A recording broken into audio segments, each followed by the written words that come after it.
बोला.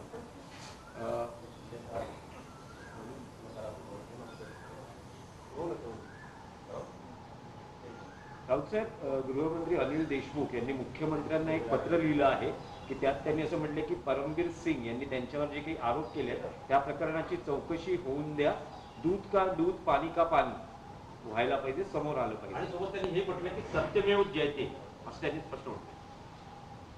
हे परमवीर सिंग यांचं जे पत्र आहे ते पत्र खरंच त्याने लिहिलंय का, आता असाही प्रश्न निर्माण होतो की त्यांना कोणीतरी लिहून दिलं आणि त्याने सही केली. पण अर्थात गृहमंत्री अनिल देशमुख हे पहिल्या दिवसापासून तेच सांगतायत की या पत्रासंदर्भातले जे काय लिहिलंय माहिती त्याची चौकशी करा. चौकशीला कोणाचीही नकारघंटा नव्हती. मुख्यमंत्री म्हणतात चौकशी करा,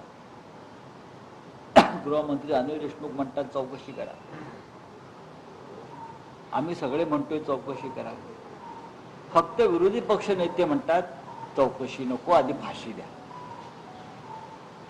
चौकशी आधी फाशी ही आतापर्यंत किती लोकांना त्यांच्या राजवटीत दिली हे त्यांनी तपशील जाहीर केला. म्हणजे ती परंपरा काय आहे आम्हाला समजून घेता येईल. आपले विरोधी पक्ष नेते हे खूप मोठे नेते आहेत, कदाचित ते मोदींपेक्षाही मोठे नेते असावेत. त्याच्यामुळे त्यांना हे सगळं सांगण्याचा अधिकार आहे. त्यांची उंची मोठेपणाची सह्याद्रीपेक्षा उंच आहे, म्हणून ते पुन्हा बहुतेक मुख्यमंत्री होऊ शकले नाहीत आणि विरोधी पक्ष नेते पदाची जबाबदारीही ते नीट सांभाळत नाही. विरोधी पक्ष नेत्यांना त्या पदाची प्रतिष्ठा नष्ट होईल, कमी होईल असं वर्तन करू नये. कारण शेवटी राज्यातील किंवा देशातील शोषित पीडितांचा आवाज हा विरोधी पक्ष नेता असतो, सरकार नसतं. याचं भान प्रत्येक विरोधी पक्ष नेत्याने ठेवलं पाहिजे. अशा मागण्या करणं हा जरी त्यांच्या कामाचा एक भाग असला तरी वारंवार अशा मागण्या करणं राजीनाम्याच्या आणि सरकार बरखास्तीच्या, याच्यामुळे विरोधी पक्षाचं हसं होतं, लोक त्यांना मूर्खात काढतात. हे सुद्धा त्याने समजून घेतलं पाहिजे. आमच्यासाठी हा विषय संपला. आता ह्याच्यावरती दिल्लीत आणि महाराष्ट्रात कोणी फार चर्चा करू नये, किंवा मीडियामध्ये सुद्धा. आता कोणत्याही घडामोडी या संदर्भात विशेष घडतील असं मला वाटत नाही.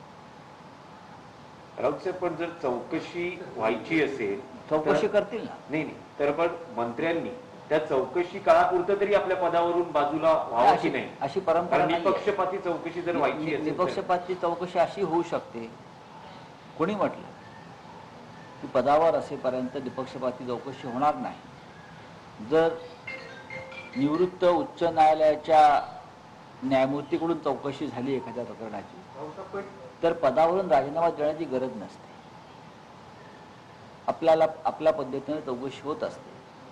आणि मुळात त्या पत्रामधल्या बऱ्याचशा गोष्टी अशा आहेत त्याच्यावरती संशय घ्यावा अशी परिस्थिती आहे. नहीं, मुझे मालूम नहीं गवर्नर से टाइम मांग कर हम क्या करेंगे. गवर्नर साहब आजकल इतने बिजी है, उनके पास टाइम है क्या नहीं हमारे लिए ये भी मुझे पता नहीं. क्योंकि कल से तो 2 दिन से मैं देख रहा हूँ राजभवन में तो भारतीय जनता पार्टी के लोगों का भी आना जाना, बैठना, खाना पीना चल रहा है. चलने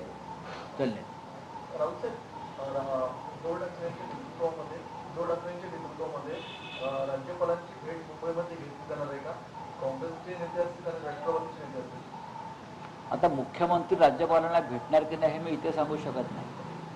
खरं म्हणजे राज्यपालांना भेटण्याची तशी आज गरज वाटत नाही. राज्यपालांकडे आमच्या मुख्यमंत्र्यांनी किंवा कॅबिनेटने राज्यपाल नियुक्त 12 सदस्यांची यादी पाठवून 6 महिन्यापेक्षा जास्त काळ उलटून गेलेला आहे.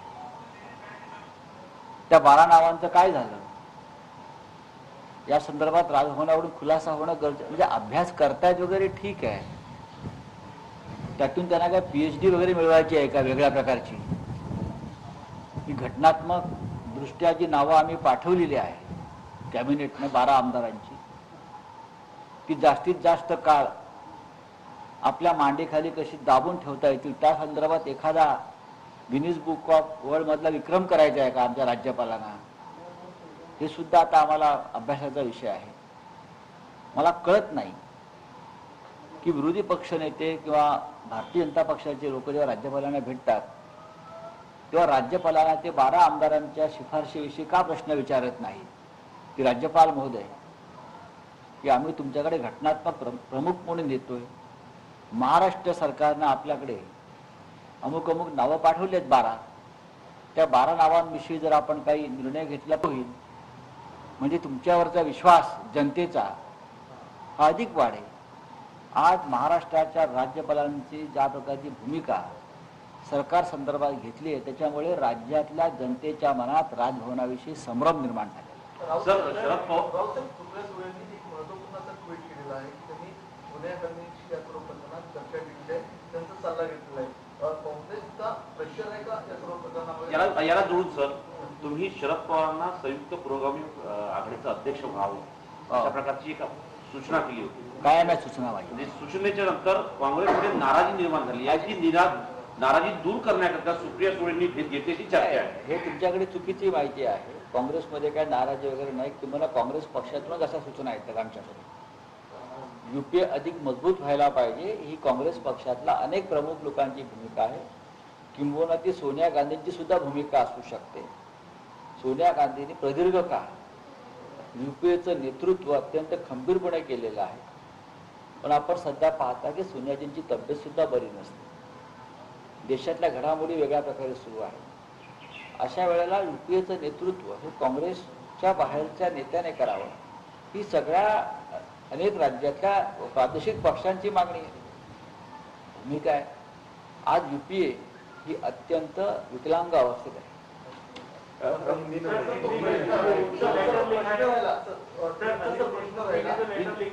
वो यूपी वाला प्रोब होगा, यूपी उन्होंने सर प्रोब का डिमांड किया है यूपी वाला सर मिनिस्टर ने, तो सर उस पर प्रोब कोई होगा या उस पर आपका समजा गृहमंत्र्यांचं जे चौकशी संदर्भात महाराष्ट्र गृहमंत्री ने खुद कहा है ना जांच करो. गृहमंत्री हमारे अनिल देशमुख जी ने ये खुद कहा है. एक्स पुलिस कमिश्नर ने जो लेटर लिखा है मुख्यमंत्री साहब को और जो एलिगेशंस किए हैं उसकी पूरी जांच होनी चाहिए. और हमें सबको लगता है अगर जांच होगी तो जैसे गृहमंत्री कहते हैं कि दूध का दूध पानी का पानी हो जाएगा और दूध में किसने पानी मिलाया है करमवीर सिंह के वो भी पता चल जाएगा. लेकिन राउत साहब, जब तक ये पूरी प्रक्रिया पूरी नहीं होती तब तक गृहमंत्री को कोई जरूरत नहीं रहने की जरूरत. महाराष्ट्र में न्याय प्रक्रिया बहुत ही पारदर्शक है. मुख्यमंत्री की निगरानी भी होती है ऐसे कामों. तो मुझे लगता है अब उसकी कोई जरूरत नहीं है. पहले हम इस बारे में शायद सोचते थे, लेकिन जिस प्रकार से विपक्ष इस पूरे मामले में एक गंदी राजनीति कर रहे हैं तो हमें लगने लगा है कि इस गंदी राजनीति का शिकार हमको नहीं होना चाहिए, नहीं तो ये एक परंपरा हो जाएगी कि गलत आरोप करे और इस्तीफा दे. UPA चेअरमन पदी यापूर्वी गांधी घराण्याचं राहिलेला आहे. आता शरद पवार यांचं नाव पुढे येत आहे. आप अभी आपका नाम शरद पवार का आप पेश कर रहे हो, लेकिन पवार के पीछे कितनी ताकत है, कितने MP है, कितने MLA है, ये सवाल हमेशा उठाया जा रहा है. तो कैसे वो मुझे लगता है किसी ने सवाल उठाया. ये कांग्रेस नाराज भी है इसको लेकर. ये कोई पवार साहब के पीछे कितने MP और कितने MLA का सवाल नहीं है. पूरे देश में जितने भी गैर BJP दल है जो आज UPA में शामिल नहीं है और ना NDA में है, ये सबकी ये मांग है कि यूपीए का पुनर्गठन होना चाहिए। यूपीए की लीडरशिप में अगर बदलाव होती है तो यूपीए मजबूती से खड़ी हो सकती है। ये क्या हमारी पर्सनल मांग नहीं है, हम तो पवार साहब के हमेशा समर्थक रहे हैं। लेकिन क्यों तैयार नहीं है? क्योंकि ये तो पहले ही होना चाहिए था, पश्चिम बंगाल से 5 सीट से चुनाव से पहले। नहीं, चुनाव के बाद भी उस प्रक्रिया में गति आ सकती है। आपको लगता है कि पवार साहब बन सकते हैं यूपी से? मैं कैसे बोल सकता, मैंने हमारी राय बताई। लोगों की भूमिका, जो लोग हमसे बात करते हैं, जो दिल्ली में या अभी पार्लियामेंट चल रहा है, सब नेतागण एक दूसरे से मिलते हैं, घर में आते हैं, हम जाते हैं, तो एक बातचीत चलती है। ये बातचीत में यही है कि यूपीए का पुनर्गठन जरूरी है। राउत साहब, अगर पवार साहब को यूपीए का नेता नहीं बनाया जाता तो यूपीए 2 की कुछ आपको गुंजाइश लगती है? देखिए, दूसरा दल खड़ा हो सकता है? ये अगर मगर की बात मैं नहीं करता, ये अगर मगर की बात में कोई दम नहीं करता। हमको ऐसा लगता है कि यूपीए की चेयरमैनशिप, यूपीए की लीडरशिप एक ऐसे नेता के कमान, ऐसे नेता के हाथ में होनी चाहिए जो इस देश में गैर बीजेपी जो दल है उनको एक साथ लेकर एक नया एक संगठन या आघाड़ी बनाए। बस, धन्यवाद। दिल्ली में बोली सर, दिल्ली में जब एनसीपी बिल पास कर दिया तो चुनी हुई सरकार ये कह रही है कि हमें नीचा दिखाया जा रहा है, हमारे सारे पावर छीन लिए गए। कैसे देखते हैं डॉक्टर? अगर दिल्ली में केजरीवाल की जगह बीजेपी की सरकार होती तो ये बिल नहीं लाया था, लेकिन जहां जहां बीजेपी की सरकार नहीं है, चाहे वो पुदुचेरी हो, चाहे दिल्ली हो, चाहे दादरा नगर हवेली जैसे लक्षद्वीप हो, जहां बीजेपी नहीं जीत पाती है, वहां इस प्रकार से केंद्र शासित यूनियन टेरिटरी में इस प्रकार से प्रशासक के माध्यम से या एजी के माध्यम से बीजेपी अपना अधिकार जमाना चाहती है। अगर आप दिल्ली के मुख्यमंत्री को, जो चुना हुआ मुख्यमंत्री है, विधानसभा है, आप उनके अधिकार का इस प्रकार से हनन करेंगे और एलजी को ही सरकार बताएंगे, एलजी कोई सरकार नहीं होती, फिर विधानसभा का मतलब क्या है, चुनाव का मतलब क्या है और मुख्यमंत्री का मतलब क्या है, एक बार हमें बता दीजिए।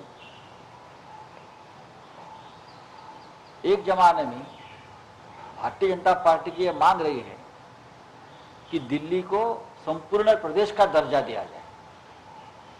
आज यही बीजेपी और उनकी सरकार यूनियन टेरिटरी के इस सरकार के जो बचे हुए अधिकार है वो भी खत्म कर रही है। क्या ये डेमोक्रेसी है? क्या यही लोकतंत्र हम कहते हैं?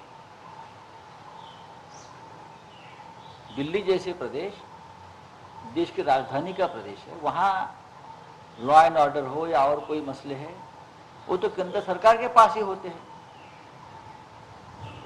जो कोई जनता के बारे में जो फैसले होते हैं, चाहे हेल्थ हो, चाहे एजुकेशन हो, सिविल के मामले हो, यही वहां के मुख्यमंत्री उनका कैबिनेट करता है। तो फिर विधानसभा की जरूरत नहीं है, यहाँ की जो म्युनिसिपल कॉरपोरेशन है वही रख दीजिए। धन्यवाद।